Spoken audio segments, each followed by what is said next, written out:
a status quo election across northwestern Ontario. A vaccine milestone in the Thunder Bay district. And no decision yet on Thunder Bay's parkades.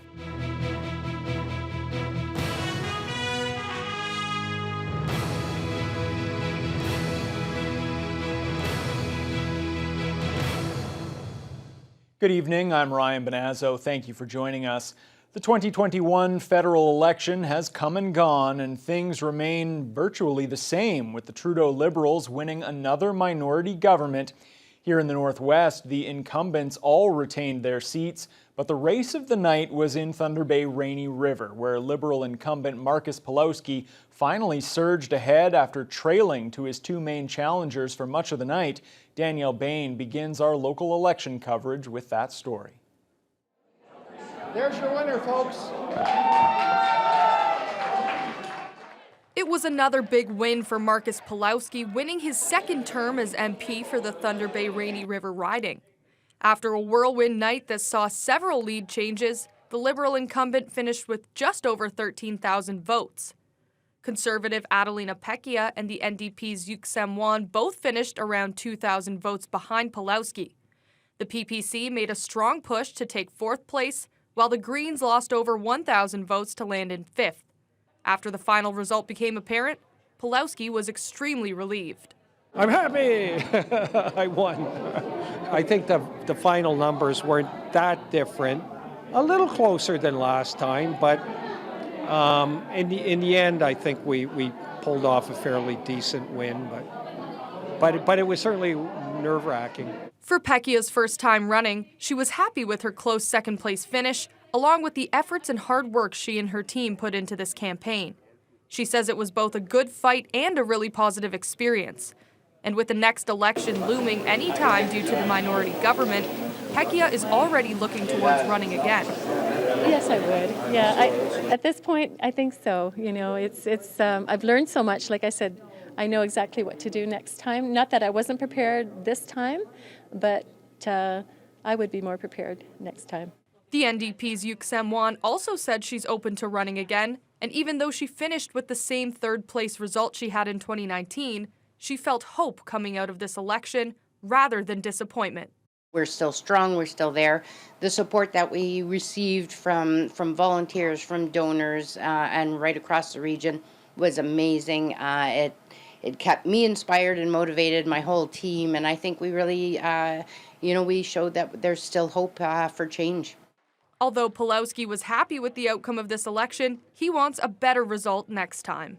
I have to say it's a little frustrating that I think I've done a really good job, and for so many of my constituents, and to end up basically the same place, I have to admit was a little frustrating. But so be it, and congratulations to my opponents and the fact that they did so well. So, Danielle Bain, TBT News.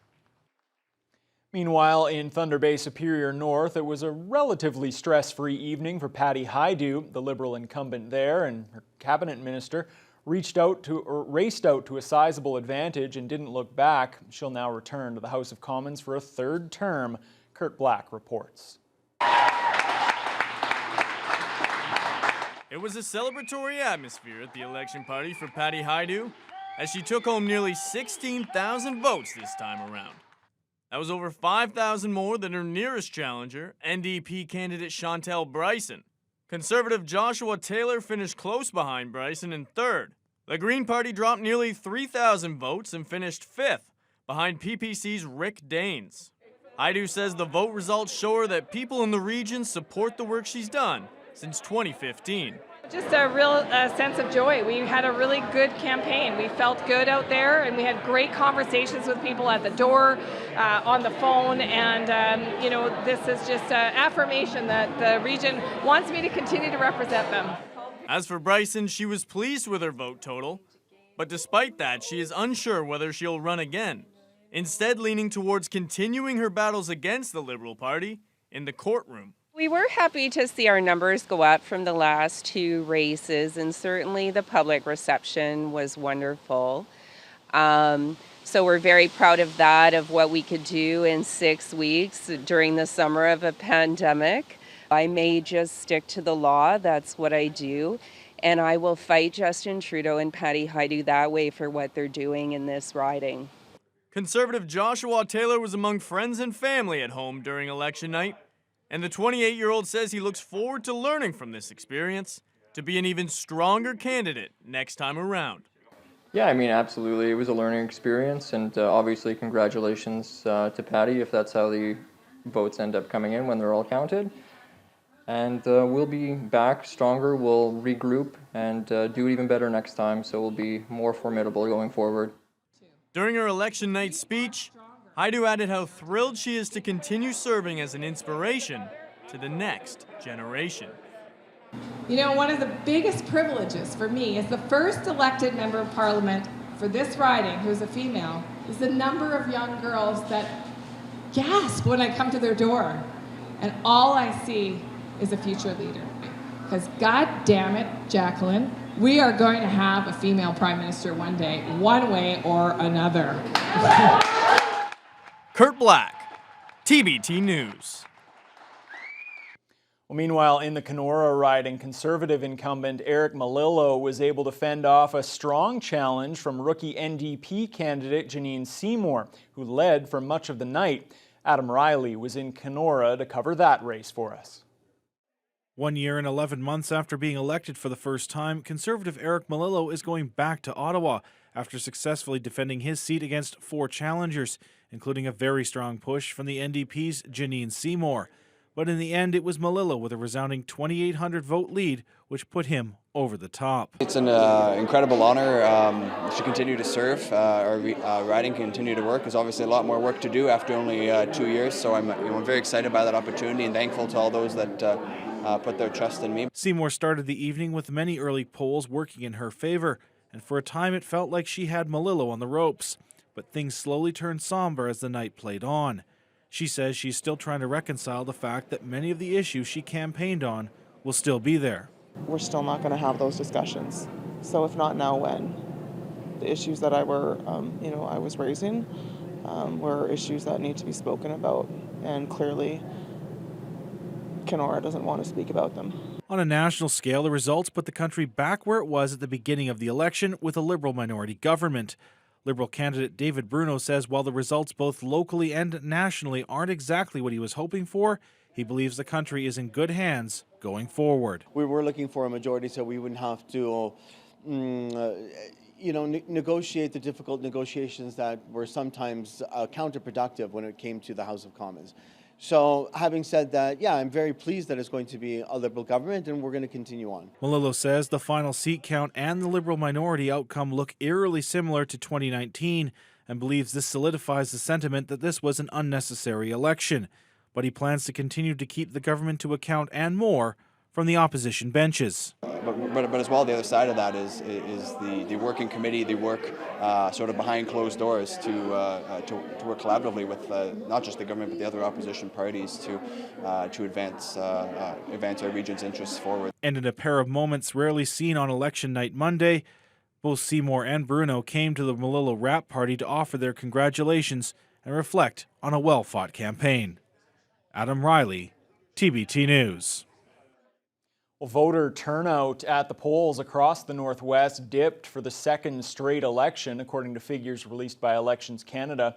It's hard to say at this point whether it was the pandemic or voter apathy surrounding predictions of yet another minority government, but the 3 area ridings followed the national trend of lower overall voter turnout. In Thunder Bay-Rainy River, just 58.8% of eligible voters cast a ballot, down considerably from the past 2 federal elections.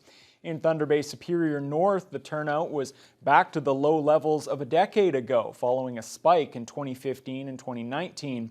And in the Kenora riding, the turnout plummeted to 53.9%, the lowest level ever seen in a federal election in that area. The number of COVID-19 infections in the Thunder Bay District has fallen yet again. There are now just 2 active cases after the District Health Unit reported no new cases today. Perhaps that correlates with the vaccination milestone reached this morning. The health unit tweeting this out: incredible. As of today, we have reached 90% of the district population vaccinated with at least one dose. That refers to the eligible population, age 12 and up, and is according to the Ministry of Health figures. The ministry also shows that 83% of the eligible population is fully vaccinated. The health unit's own numbers are lower. They sat at 84% and 76% respectively as of this past Saturday. They're based off a higher population data set. More than 2,700 vaccine doses were administered last week. About 1,000 of those were first doses. As for the Northwestern Health Unit, there are no new COVID cases there today either. There are now 9 active cases across its catchment area. Thunder Bay City Council has decided to hold off on selling the 2 parkades owned by the city, at least for now. The decision was deferred at last night's meeting, as councillors still want to hear more about the finances before making the call. And city staff has been given the green light to craft a new bylaw to deal with abandoned shopping carts in the city. Corey Nordstrom has details. The Victoriaville and waterfront barcades lose the city an average of $380,000 yearly, and council was slated to decide Monday night whether administration should move forward with trying to sell them. But councillors wanted more information on the outlook of those significant assets as the city aims to revitalize the downtown cores surrounding them. Is this a good time to sell, given that the deputant was very clear that there are a number of things going on in the city? We could see the waterfront parkade actually covering those expenses and a small surplus, whereas Victoriaville would see a deficit, but a combined deficit of $150,000 on an annual basis. But more questions than answers began to pile up. None of us will have the information to support a divestiture tonight. Let's be honest. It resulted in a vote to defer the motion until October 18th, when more information on finances will be available. In other business, Councilor Peng Yu's request to have a bylaw drafted by administration aimed at making businesses responsible for shopping carts left scattered throughout the city was approved in principle. Abandoned shopping cart is harmful, and abandoned shopping cart reflects our city's image. Administration will craft the bylaw before November, at which point council would then vote to adopt it or make further changes. Councillor Brian Hamilton believes this can be a win-win for businesses and the city. They pay a local contractor, $3 or $4 or whatever the price was per cart to go and gather the carts. So the retailers might be incentivized through this bylaw. Corey Nordstrom, TBT News. Traffic safety concerns at the Balmoral Police Station have prompted the Thunder Bay Police Services Board to approve construction of a new fence around the facility. The board also discussed increasing the number of frontline officers at its monthly meeting this morning. Alex Flood has the details. Safety concerns have been growing at the Balmoral Police Station as drivers often turn into the headquarters parking lot to pass through and sometimes to park their vehicle unauthorized. The motion to implement a fencing system as well as signage was approved by the Police Services Board at this meeting, and City Council will be asked to help them fund the $107,000 in security improvements. The plan is a major step down from the original $600,000 fence proposal, and Police Chief Sylvie Hoth expressed some concerns over the project's adequacy. Is it a Band-Aid solution? Yes. It is a step where we are helping to create a little bit more of a tighter bubble in terms of our current parking facility, but it does not address all of our needs. Meanwhile, the police board is asking Hoth to prepare and present a report outlining options for increasing the number of officers. The motion was passed amid the high volume of calls the station receives, resulting in slower response times. The pandemic and recent evacuation services have put additional stress on the police service. Mayor Bill Mauro spoke to those issues, but Hoth quickly pointed out the operating factors behind the force are solely her responsibility and not up to the board. there are significant periods of time where we just don't seem to have enough people on the road, so to speak, and where we're beginning to get really seriously into the exercise of triaging and having to prioritize what we do and what we don't respond to and the timelines associated with the responses. In terms of asking a deployment question, which is operational in nature, which at this time is not the purview of the board to make a decision on. That is mine to do on an operational aspect. Chief Hoff will have until the November 16th police board meeting to draft a plan to increase local police force numbers, an issue that she says is not just unique to Thunder Bay, but other northern police forces as well. Alex Flood, TBT News. Thunder Bay Police are investigating a collision between a city transit bus and a small car this morning. City Police and Thunder Bay Fire Rescue responded to the crash just before 9:30 at the corner of Cumberland Street North and Camelot Street. No injuries were reported to police, only some minor bumps and bruises. The car collided with the side of the bus. As it was passing through the intersection, police closed the intersection for more than an hour. There's no word yet on whether any charges were laid.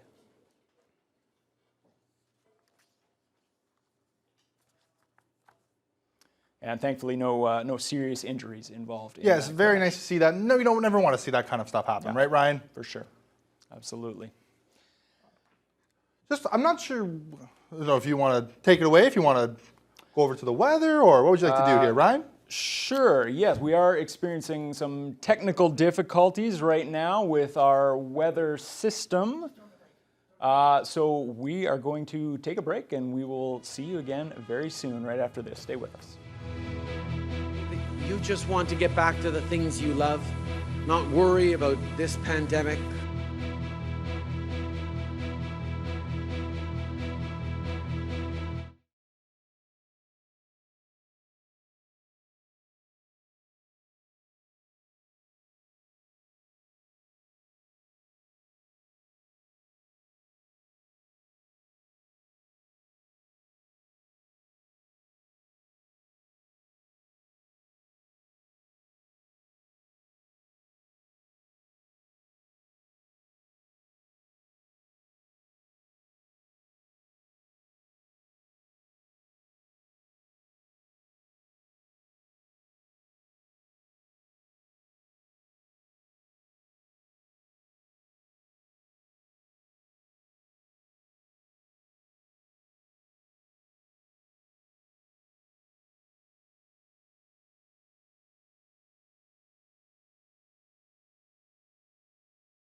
Well, it's deja vu all over again following an election that saw Justin Trudeau's Liberals win another minority government. Trudeau is heading back to Ottawa with 3 more seats in the House, but his gender-balanced cabinet lost 3 women. And the Conservatives have launched a review into the party's performance. Heather Butts has more. Celebrating a 3rd mandate, Justin Trudeau made his traditional post-election day appearance at a Montreal metro station. A victory for the Liberals, but it falls short of winning a majority. I hear you when you say that you just want to get back to the things you love, not worry about this pandemic or about an election. That you just want to know that your members of Parliament of all stripes will have your back through this crisis and beyond. The result, a parliament that's not much different than the one at dissolution. The Liberals elected and leading in 158 ridings, the Conservatives trailing with 119. Conservative leader Aaron O'Toole failing to gain ground despite pushing a more centrist agenda. So we're going to work together to undertake what went right, what went wrong, and learn and build trust with Canadians. We got closer in a lot of parts of the country, but not close enough. Next time we will, and we have to be ready because Mr. Trudeau has already threatened another election in 18 months. Despite his personal popularity, no real breakthrough for Jagmeet Singh, but he hopes to use his position to influence government policy. I'm going to go back and say, you messed up, but doesn't mean we can't still work to get things done for Canadians, and I stand by that. More disappointment for Annamie Paul, losing again to the Liberal incumbent. I am disappointed. It is hard to lose. No one likes to lose. But I'm so proud of the effort, the creativity, the innovation that our team brought to this race. Her loss blunted by an historic win in Kitchener, a first for the Green Party in Ontario. Thank you. With mail-in ballots still being tallied, an official seat count is still to come. Heather Butts, CTV News, Montreal. Many Canadians looking to perform their civic duty yesterday faced challenges at a number of polling stations. Across the country, COVID restrictions led to long lineups and brutal wait times, in some cases for hours. This was the scene in the Ontario riding of King Vaughan. Well, there was chaos outside a Montreal station. A car struck and injured 9 people, including a 5-year-old child, after a woman on her way to vote lost control of her vehicle. And a Six Nations polling station in Ontario had to be relocated because of a blockade and demands that Elections Canada move the station off of the territory. Well, voters in a Toronto riding are left to wonder what will become of their presumptive new MP who was recently ousted by his party. Just days before the election, a 2017 sexual assault charge against Spadina-Fort York candidate Kevin Vuong came to light. The charge was withdrawn, but the Liberal Party still asked him to pause his campaign and announced that Vuong wouldn't be allowed to sit with that caucus if he won his race. Beth McDonnell explains that story. CTV News projects the former Liberal candidate Kevin Vuong, who was dropped by the party 2 days before Election Day to win Spadina-Fort York. The latest results show him with a narrow victory over the NDP candidate. I cannot believe it. When we went to vote, on the voting schedule, he was listed as a Liberal. So most people who voted for Liberal actually, this is an incorrect vote. But I know that many people, including family members and folks in this neighborhood, made a strategic vote for Liberal, and if they had the information that he was not going to be a member of the Liberal Party, they would not have made that vote. The Toronto Star reported Vuong was charged with sexual assault in 2019, a charge later withdrawn. Vuong has not responded to CTV's request for an interview. He told the Star the allegations were false and he vigorously fought them. The information came to light after the deadline for a candidate to withdraw, August 30th, which means Vuong's name, along with his Liberal affiliation, appeared on the ballot. He should have resigned, but the fact that his name still showed up on the ballot with the Liberal Party name attached to it probably confused a lot of voters. I definitely heard from multiple people, people who knew every single detail of the story and people who had no idea. Everybody's so busy, you don't have time to keep track of everything. I knew, I was aware, but I'm sure many people weren't. Still today, Vong's social media accounts show him as a Liberal candidate. Late last week, the Liberals asked Vong to pause his campaign and said if elected, he would not go to Ottawa as a Liberal if he won the seat. Beth McDonnell, CTV News, Toronto. And there's now a petition calling for Vong to resign, and provincial Liberal leader Stephen Del Duca has also asked Vong to do the same. The chief of the Assembly of First Nations, Roseanne Archibald, says the party's platforms this election should have better addressed Indigenous people and First Nations issues. But Archibald believes a minority government may actually mean that parties will better cooperate on those Indigenous issues. Our internal polling showed that the majority of Canadians wanted to know what each of these parties was going to do to address truth and reconciliation. And it wasn't discussed enough. And I think if it had been discussed a little bit more, maybe, it could have influenced a little more of who would have been in a majority in this government. Archibald also said she's willing to work with this government to better advance Indigenous issues. Well, COVID-19 manufacturer Johnson & Johnson is now seeking approval in the U.S. for a booster shot. Remember, the J&J vaccine that's been widely used across the U.S. is a single-dose vaccine, but new studies show a second shot boosts the immune response. Alex Perchet reports. Johnson & Johnson out with new data supporting a second shot for its one-dose vaccine, potentially paving the way for a booster shot for the 14 million plus people who got that vaccine. This is very good news. So this shows that a second shot of the J&J vaccine really substantially improves protection. J&J saying its vaccine is still working well to prevent hospitalizations.